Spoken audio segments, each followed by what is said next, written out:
I'm Kristen Schroeder. I'm the principal at James Sales Elementary, located in Parkland, Washington. We are a school of 100% free and reduced lunch. We feed breakfast and lunch to every student that comes through our door. We had families who were struggling with various mental health or financial or even incarceration issues. We noticed increased absences in those weeks up before Christmas break when the kids knew they were going to be at home for 2 weeks. They didn't have the stability of school, and we could see behaviors increase, attendance issues went up, and we just wanted to do something to make that a positive experience for the kids, make that a positive time. Well, 12 Days of Hope is like each 12 days we get something special, and on the 12th day we make like a card for the people who sent us the things. It was really exciting to think about how every single day leading up to winter break they were going to receive some kind of a random gift of generosity. It took all 12 days of receiving those small little things that they needed, but by the end of the 12 days they were saying things like, I don't think I need this. I think somebody else needs this more, so can I give this to them?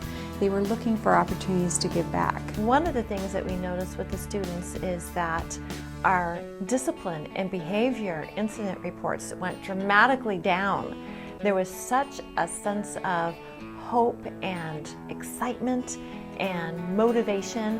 They start planning more for their future and thinking about the hope that they have for what they can do.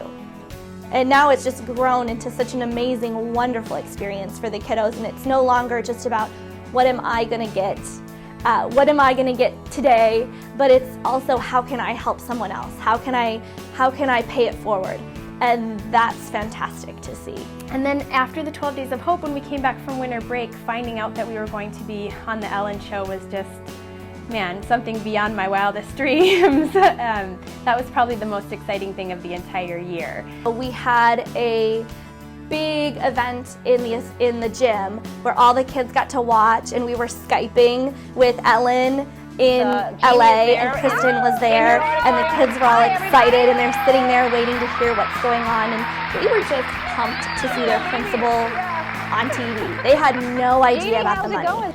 They brought the camera crew from Ellen and the TV, and we got to see Miss Schroeder and Ellen on TV talking about the 12 Days of Hope. It was Nemo. She was the blue fish who talked, and we was really surprised that she was. And when she actually said it, she really sounded like blue fish and said it. I didn't know it was Ellen.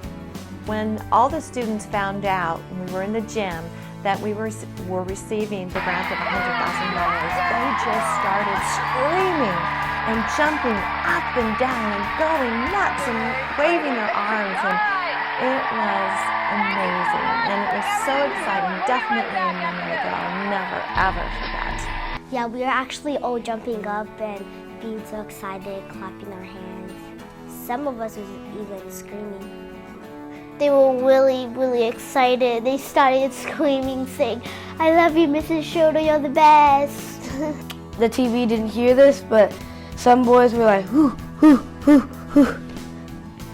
It was such a time of pride, and I was sitting next to a student, and I started crying. And he said, "Miss Nancy, are you crying?" And I said, "Yes, I am." And he said, "Are you sad?"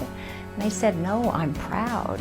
And after the filming, wow, it's amazing to see how quickly things have come to our school. All of the people from around the world that have recognized James Sales, and the donations that are pouring in from large corporate sponsors, as well as just small individuals that care and want to drop things off and help out a classroom in need.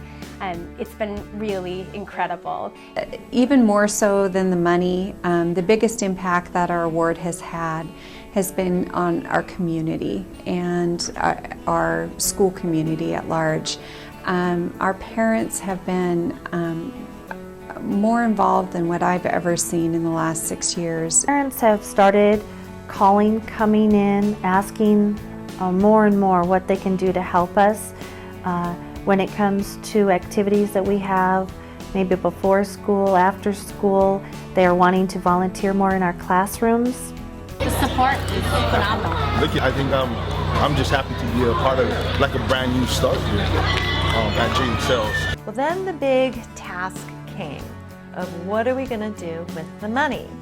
So we had a series of meetings where we invited community members and staff members. The parents, the teachers, the students, everybody had a say in what to do with the money. So it was a decision that was made by all of us. Kids right away wanted to know what we were going to do with the money, and they right away wanted to give their suggestions, and they had a lot of really good ideas. They're thinking about buying like new clothes and buying new school supplies and buying pencils just in case they don't have any. Mine was PE teacher and science lab.